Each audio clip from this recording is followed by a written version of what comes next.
आज हम फिर से बात करेंगे रेजिस्टर के कलर कोड के बारे में। पर इस वीडियो में हम जो रेजिस्टर के कलर कोड के बारे में बात करेंगे, यह रेजिस्टर होगा 6 बैंड वाला। इससे पहले हमने 5 और 4 बैंड वाला रेजिस्टर के कलर कोड के बारे में बात किया है।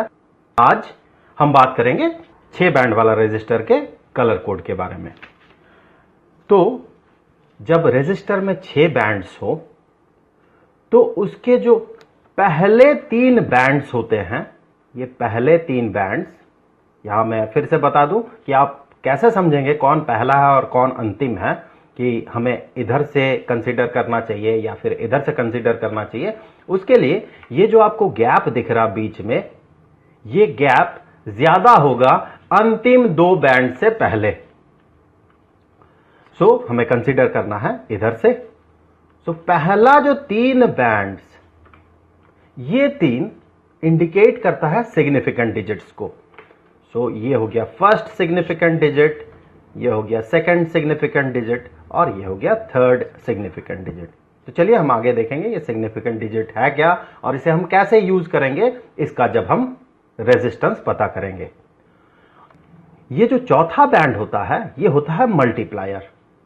तो यहां मैं इन चारों बैंड्स से मिले हुए इंफॉर्मेशन को डिकोड कर देता हूं। तो पहला बैंड जो है, जो कि है फर्स्ट डिजिट, ये है रेड। तो देखिए रेड का जो वैल्यू है, आप इस फिगर से देखिए, ये है 2। तो हम यहां पर जो डिजिट लिखेंगे वो होगा 2। सेकंड जो बैंड है, इसमें कलर देखिए, ये है ऑरेंज। तो ऑरेंज का जो वैल्यू है वो है 3। तो हम यहां पर लिखेंगे 3। ये हो गया सेकंड सिग्निफिकेंट डिजिट। और थर्ड बैंड जो है, ये है ब्लैक, जो कि डिजिट है। तो ब्लैक का वैल्यू देखिए, ये है 0। तो हम यहां पुट करेंगे 0। फिर देखिए चौथा बैंड जो है, ये ग्रीन है, जो कि है मल्टीप्लायर। तो जब ग्रीन मल्टीप्लायर होगा तो इसका वैल्यू होगा 10 to the power 5। और जब ग्रीन डिजिट होगा तो इसका वैल्यू होगा 5। उसी तरह से अगर ये बैंड यहां पर अगर ग्रीन के जगह रेड होता तो उसका वैल्यू होता 10 to the power 2। तो यहां याद रखने के लिए देखिए, जब कोई भी कलर डिजिट को इंडिकेट करेगा, मान ले रेड, तो वो 2 को अगर इंडिकेट करे, तो जब वो मल्टीप्लायर इंडिकेट करेगा तो वो 10 to the power 2 को इंडिकेट करेगा। आप इस फिगर में, इस चार्ट में किसी भी नंबर को या किसी भी कलर को देख ले तो आप यही पैटर्न पाएंगे। तो ग्रीन के लिए जब ये मल्टीप्लायर होता है तो ये होता है 10 to the power 5। तो यहां इसके साथ 10 to the power 5 आप मल्टीप्लाई कर दे। तो ये हो गया 230 into 10 to the power 5। इतना ओहम इसका रेजिस्टेंस है। लेकिन यह पूरा नहीं हुआ है, अब 2 बैंड्स बाकी है। इन 2 बैंड्स का मतलब हम देखेंगे। तो ये जो 5वां बैंड है, ये 5वां बैंड ये रिप्रेजेंट करता है टॉलरेंस को।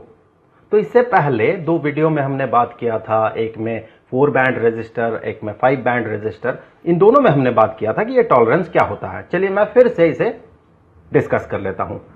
टॉलरेंस होता है कि आपका जो ये रेजिस्टर है, जो कि इंडिकेट कर रहा है 230 into 10 to the power 5 ohm, ये कुछ डेविएट कर सकता है। Exactly 230 into 10 to the power 5 ohm नहीं होगा, ये कुछ कम ज्यादा हो सकता है। ये अगर बहुत प्रेसाइज हो, बहुत ही फाइनली ट्यून्ड हो, या फिर कहे फाइनली मेड अप हो, बहुत ही अच्छे तरीके से बनाया गया हो, तो इसका जो टॉलरेंस है, जो वेरिएंस है, ये कितना वैरी कर सकता है, ये जो वेरिएंस है ये कम होगा। अगर ये बहुत अच्छा रेजिस्टर हुआ तो इसका जो वेरिएंस है ये कम होना चाहिए। मान ले आपने 200 ओहम का एक रेजिस्टर खरीदा, आपने जब इसे सर्किट में लगाया और चेक किया तो आप पाए कि ये 200 नहीं है बल्कि 198 ओहम का है। तो ये लगभग 1% वैरी कर गया इसका वैल्यू। अगर ये बहुत ज्यादा प्रेसाइज होता तो शायद ये 199.5 ओहम का होता या फिर 200.5 ओहम का होता। तो हम कहते हैं इसका वेरिएंस कम है, इसका टॉलरेंस कम है, ये कम वैरी कर रहा है। जितना इसमें लिखा हुआ है, इसका वास्तविक जो रियल जो इसका रेजिस्टेंस है, वो जो लिखा हुआ है उससे ज्यादा वैरी नहीं कर रहा है। तो टॉलरेंस बताता है कि जो कोड बता रहा है, ये जो कलर कोड आपको जो बता रहा है रेजिस्टेंस, उससे इसका रियल वास्तविक रेजिस्टेंस जो है ये कितना वैरी कर सकता है। तो यहां पर देखें, यहां ये वायलेट कलर है और हम यहां देखेंगे टॉलरेंस में वायलेट कलर क्या इंडिकेट करता है। तो वायलेट कलर यहां पर यह बता रहा है 0.1%, प्लस माइनस 0.1%। यहीं पर अगर रेड होता तो यह टॉलरेंस हो जाता प्लस माइनस 2%, पर यहां पर इस फिगर के हिसाब से ये जो कलर है ये है वायलेट। तो वायलेट के लिए देखें, वायलेट के लिए जो टॉलरेंस है वो होता है 0.1%। तो ये जो रेजिस्टेंस है इतना से 0.1% आगे पीछे हो सकता है। सो हम यहां लिखेंगे प्लस माइनस 0.1%। एक बार हिसाब लगा के देख ले इसका 0.1% होगा कितना। तो वो हो जाएगा, हम कह सकते हैं ये हो जाएगा प्लस माइनस 0.23 इंटू 10⁵ ओहम। इस पूरे वैल्यू का 0.1% देखें इतना होगा। तो ये लिखने का सही तरीका नहीं होता है, इसी को हम लिख सकते हैं कि 2.3 इंटू 10⁴ ओहम। यह सिर्फ लिखने का तरीका हमने बदला, क्योंकि जब हम इस तरह से रिप्रेजेंट करते हैं किसी नंबर को 10 के मल्टीपल में या फिर 10 के पावर के मल्टीपल में, तो हम यहां पर जो नंबर रखते हैं ये 1 या उससे ज्यादा होता है और वो 10 से कम होता है। तो 0.23 हम नॉर्मली नहीं लिखते हैं, इसीलिए हमने 0.23 को यहां पर 2.3 में कन्वर्ट कर दिया और यहां पावर से हमने एक 10 उधार ले लिया। सो ये तो था टॉलरेंस, अर्थात इसका जो रेजिस्टेंस होगा ये 230 इंटू 10⁵ ओहम से इतना ज्यादा भी हो सकता है और इतना कम भी हो सकता है। अब आता है छठा बैंड। क्योंकि ये जो सारे बैंड्स थे ये 5 बैंड रेजिस्टर में हमें दिख रहा था। छठा बैंड ये स्पेशल बैंड होता है 6 बैंड रेजिस्टर के लिए, जो कि 4 बैंड रेजिस्टर में तो होता ही नहीं है, 5 बैंड रेजिस्टर में भी नहीं होता है।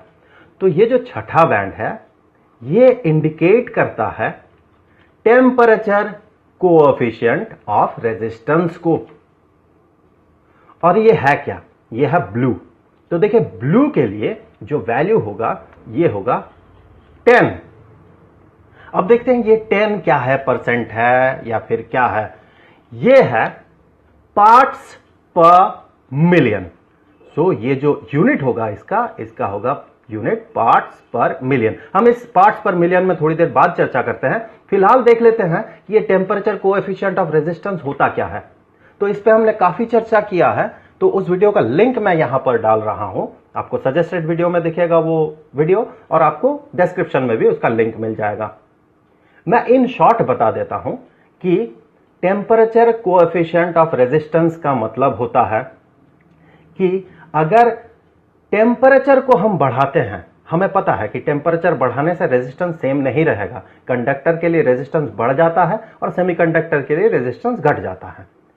तो जब हम टेम्परेचर को बढ़ाएंगे तो रेजिस्टेंस में चेंज होगा, इस रेजिस्टर का रेजिस्टेंस में चेंज होगा।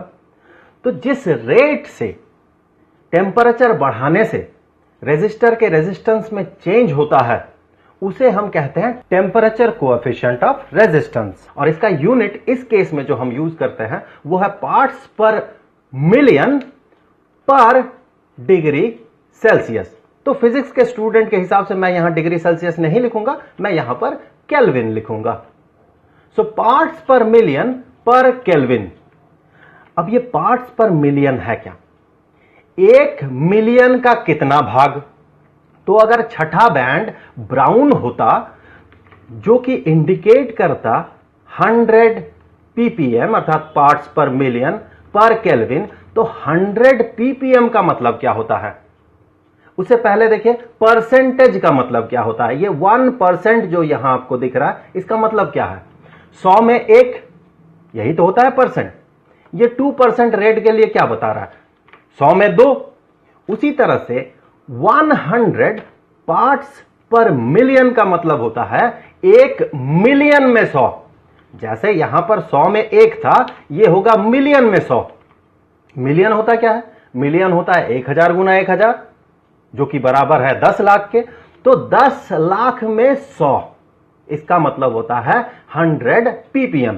तो परसेंटेज में अगर आप इसे कन्वर्ट करें तो आप पाएंगे ये जो वैल्यू होगा ये 0.01%। सो ये है 100 ppm पार्ट्स पर मिलियन पर केल्विन। इसका मतलब इसका जो रेजिस्टेंस आपको दिख रहा है, आपने जो इवैल्यूएट किया है, जिस टेम्परेचर में आप इसे इवैल्यूएट कर रहे हैं, अगर टेम्परेचर 1 केल्विन और बढ़ता है तो 1 मिलियन में अर्थात 10 लाख में 100 भाग इसका रेजिस्टेंस बढ़ जाएगा, या फिर कहें 0.01% इसका रेजिस्टेंस बढ़ जाएगा। अब इस रियल केस में आते हैं। यहां पर जो कलर है यह है ब्लू। तो ब्लू के लिए जो इसका टेम्परेचर कोएफिशिएंट ऑफ रेजिस्टेंस है यह है 10 ppm। सो यहां पर यह है 10 ppm पर डिग्री सेल्सियस या पर केल्विन। हमें पता है पर डिग्री सेल्सियस और पर केल्विन का मतलब सेम होता है। अगर किसी का टेम्परेचर 1 केल्विन बढ़ता है तो इसी को हम कह सकते हैं उसका टेम्परेचर 1 डिग्री सेल्सियस बढ़ा। तो पर डिग्री सेल्सियस और पर केल्विन का मतलब सेम होता है। लेकिन इसका मतलब यह नहीं कि 100 केल्विन बराबर 100 डिग्री सेल्सियस, नहीं, बिल्कुल नहीं। इसका रिलेशन आप देख लीजिए क्या होता है कि 273.15 इतना केल्विन में 0 डिग्री सेल्सियस होता है लगभग। सो अगर आप कहें कि 100 केल्विन तो इसका मतलब होगा -173.15 डिग्री सेल्सियस। पर अगर किसी का टेम्परेचर मान ले 10 डिग्री है, जिसे कि हम कह सकते हैं 10 डिग्री सेल्सियस है, जिसे कि हम कह सकते हैं कि वो है, मैं यहां लिख देता हूं, मान ले किसी का टेम्परेचर है 10 डिग्री सेल्सियस, तो इसका मतलब होगा ये है 283.15 केल्विन। और अगर टेम्परेचर को आप 1 डिग्री सेल्सियस बढ़ाते हैं, ये हो जाएगा 11 डिग्री सेल्सियस, जो कि बराबर होगा 284.15 kelvin. So change in temperature देखें, डिग्री सेल्सियस के स्केल में 1 का चेंज हुआ, 1 डिग्री सेल्सियस का चेंज हुआ। केल्विन स्केल में भी देखें तो 1 का ही चेंज हुआ।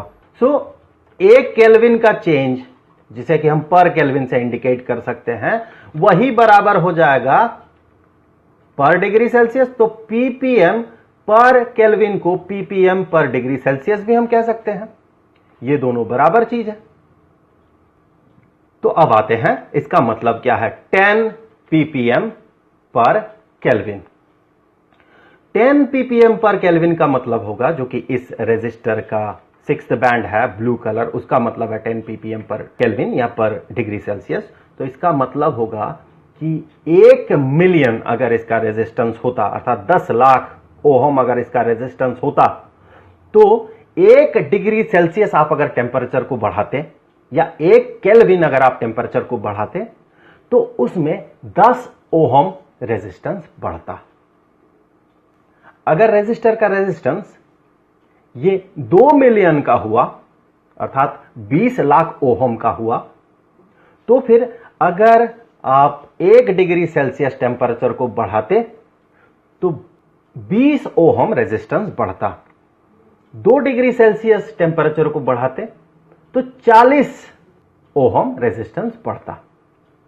यही है टेम्परेचर कोएफिशिएंट ऑफ रेजिस्टेंस इस फील्ड का या इस बैंड का मतलब, जिसे कि हम मेजर करते हैं पार्ट्स पर मिलियन पर केल्विन या पार्ट्स पर मिलियन पर डिग्री सेल्सियस से।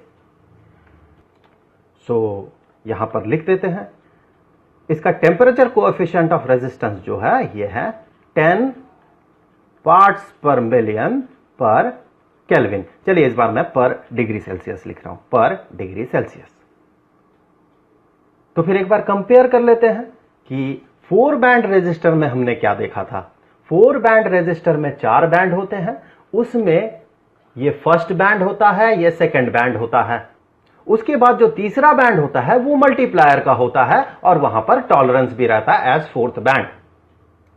अर्थात 4 बैंड रेजिस्टर में हमें 3rd सिग्निफिकेंट डिजिट नहीं मिलता है और ये टेम्परेचर कोएफिशिएंट ऑफ रेजिस्टेंस नहीं मिलता है। पर जब हम 5 बैंड रेजिस्टर देखते हैं तो वो जो इंफॉर्मेशन हमें कैरी करता है उस इंफॉर्मेशन में थर्ड सिग्निफिकेंट डिजिट भी रहता है, लेकिन उसमें टेम्परेचर कोएफिशिएंट ऑफ रेजिस्टेंस नहीं रहता है।